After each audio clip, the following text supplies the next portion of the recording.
সেদিন শ্রান্ত বিকেলে তোমার দু চোখে প্রেম দেখেছি। বিবস্ত্র নয়নে চেয়েছি অপলক, ক্লান্ত হৃদয়ে শ্রাবণ মেখেছি। শ্রাবণ সন্ধ্যার সারাটা প্রহর তোমার স্নিগ্ধ ঘ্রাণ মেখেছি। হৃদকুঠুরির চার দেয়ালের সকল ভাবনাই তোমাকে মেগেছি।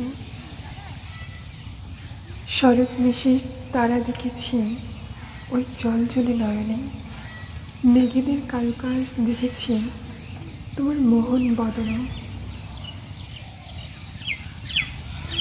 শীতের যত ঝরা পাতাগুলো ঝরল তোমার মান অভিমানে, সেই মান আমি ভাঙতে দেখেছি একটি শিশির অভিযানে। বসন্তে তোমার হাসি দেখেছি প্রথম ফোঁটা চাপা বনে, তোমার পরশে বাসন্তী হাওয়ায় গাইছে কোকিল আনমনে। ফাল্গুনি চাঁদে তোমার লাগে ছন্দ বেঁধেছে হাজার কথা, তুমি আমার প্রথম দর্শন নীলাম্বরী হেমলতা।